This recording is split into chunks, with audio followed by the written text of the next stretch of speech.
Ô cidadão, quem é você? Qual é o seu valor enquanto alguém que integra a sociedade? Qual é o seu valor perante o presidente da República, perante o governador do seu estado, perante um deputado federal? Qual é o seu valor perante o prefeito da sua cidade? Você já parou para pensar nisso? Será que a lei, ela valora você de alguma forma? Sim, a lei te valora.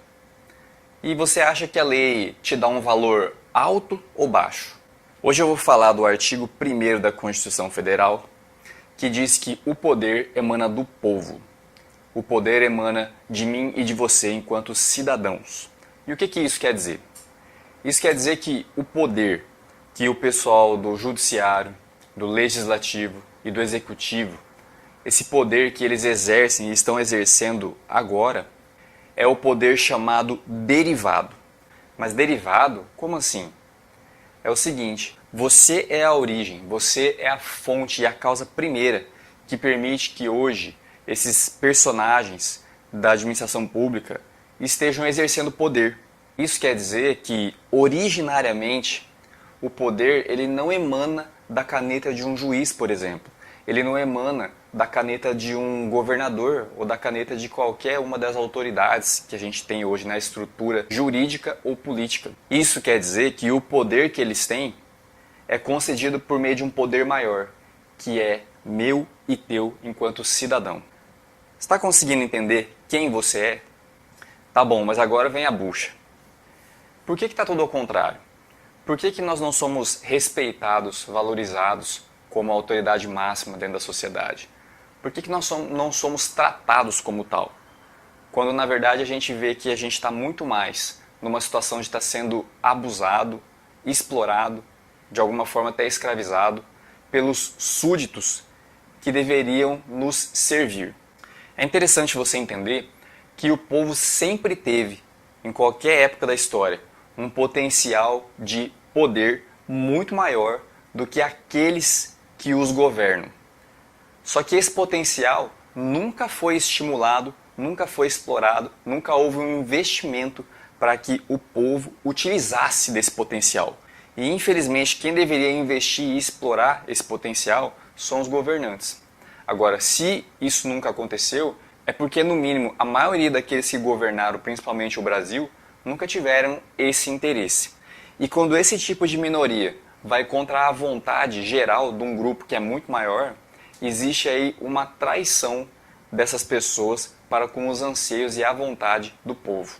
E esses governantes que não querem fazer a vontade do povo, mas fazer a própria vontade, para que eles estejam ali no privilégio, desfrutando da posição de poder, eles precisam da anuência do povo, dessa grande maioria que é o povo. Por quê? Porque senão a maioria tem muito mais força, pode chegar lá e destituir essas pessoas. E esse tipo de convencimento pode ser aplicado por meio da força, da religião manipulada ou dos discursos democráticos de interesse. Ao longo da história nós percebemos e constatamos muitas conquistas do povo com relação a leis, aos regimes, mas é interessante que parece que no papel muita coisa mudou-se, muita coisa linda foi escrita nas leis, mas na prática a coisa parece que continua pouco alterada. E o povo quase sempre na posição de gado e de massa de manipulação. E essa coisa do povo ir conquistando direitos no papel até faz parte desse método de manutenção desse poder traidor. Porque sem a criação de uma perspectiva de atenção aos anseios desse povo, essa anuência que esse governo espúrio precisa poderia ficar prejudicado. Mas o tempo vai passando e nós estamos aqui com a nossa Constituição Federal e esse artigo 1º que fala que o poder emana do povo. E esse artigo não é simplesmente mais um presente desse governo para manipular a nossa anuência enquanto povo. Porque de fato esse artigo retrata uma realidade que sempre existiu dentro de qualquer sociedade. Se a gente imagina aí um grupo de 1000 pessoas, por que razão esse grupo de 1000 pessoas haveria de ser conduzido pela vontade de 10 pessoas desse grupo, que não corresponde à vontade da maioria desses 1000? Isso não tem lógica. O povo sempre teve esse potencial de poder para resgatar essa titularidade e fazer isso virar transformação social. Ou seja, fazer a vontade dele virar realidade ainda que com governantes espúrios. Agora, por que isso nunca aconteceu ao longo da história, especialmente dentro da história do Brasil democrático? E a resposta é simples e elementar. O povo nunca teve acesso a conhecimento jurídico, a conhecimento político, aos atos da administração pública em tempo real, mas principalmente pela má formação que um cidadão recebe ao longo da vida. Esse cidadão geralmente não aprende a pensar direito, e quando tem o privilégio de pensar, muitas vezes lhe falta esse substrato, lhe falta matéria-prima, conhecimento, para pensar aquilo, manipular aquela informação e chegar em alguma conclusão relevante para ele saber quem ele é e onde ele está, para onde que ele tem que ir, para onde ele quer ir, o que ele pode fazer, o que significa a estrutura política e jurídica que está em volta dele. Ele não consegue saber quem ele é dentro da identidade cidadã dele e qual é o seu papel dentro dos anseios que ele possui. E o mais triste é que essa má formação geral desse cidadão, ela vai passar para os descendentes dele. E isso já vai começar a fazer uma formação dentro de casa do que é você saber se conduzir como um gado, como alguém que vai obedecer simplesmente aquilo que o governante disser. E isso explica porque você, talvez ainda que inconscientemente, se sinta muito desvalorizado enquanto cidadão, se sinta muito pequeno, muito impotente, muito frustrado e desestimulado até mesmo para acreditar na ética e praticar isso no seu dia a dia.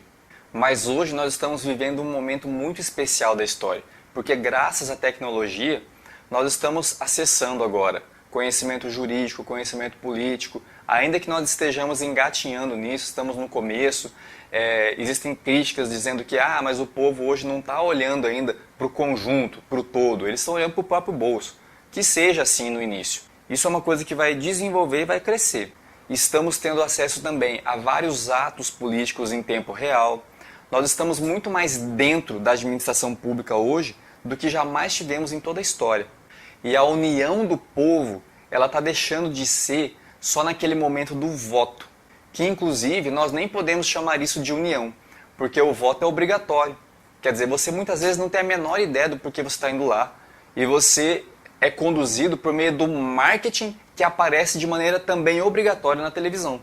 Mas hoje o povo está começando a ter uma consciência de que você vota e depois você fica rodeando essa pessoa que foi eleita, para ver se ela está fazendo alguma coisa que você queria.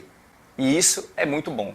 E ainda que entre nós, cidadãos, existam muitas controvérsias, e a gente vê hoje aí, que se formou um grupo assim, um grupo assim, um grupo assim, mas dentro das maiores carências que a sociedade tem, existe unanimidade entre esses grupos. Saúde, educação, segurança, infraestrutura, o fim da corrupção. E atenção, pessoal, ninguém está dizendo que é fácil, ninguém está dizendo que vai ser fácil, ninguém está dizendo que a partir desse momento que temos nossas mídias e tal, que o processo democrático vai andar de vento em popa. Nós teremos muitas derrotas, isso aí é de lei, e talvez derrotas muito amargas, mas nunca tivemos numa situação tão favorável quanto esse momento da história. Mas e aí, você conseguiu entender mais ou menos quem você é? Eu espero que sim, porque você precisa levantar a sua moral. Até porque, em função dessa baixa moral que o cidadão sempre teve, que essa estrutura oligárquica sempre se manteve aí numa boa, só precisando de ter habilidade para de repente ser bons atores na hora de se eleger, né? Isso falando do regime democrático. E eu preciso que você nunca mais se esqueça quem você é, quais são os seus valores cidadãos, não porque a Constituição falou, mas porque você, como parte de uma sociedade, sempre teve esse potencial de poder. Então daqui para frente, eu não vou mais chamar você de maneira primária ou de maneira principal de você ou de pessoal. Agora eu vou chamar você de excelência. E pela repetição, você vai sempre se lembrar do seu potencial de poder enquanto cidadão, enquanto cidadã. Mas alguém pode até me dizer, William, mas isso aí é tratamento para juiz. E é verdade, é tratamento para juiz. Agora, e você, cidadão e cidadã, que é a fonte, a origem, a causa primeira que permite que um juiz seja um juiz? Que tratamento você merece? Eu estou até pegando leve, portanto acostume-se com aquilo que você é e jogue fora aquilo que você não é e aquilo que você nunca foi. Excelência, pega essa. e eu vejo você no próximo vídeo.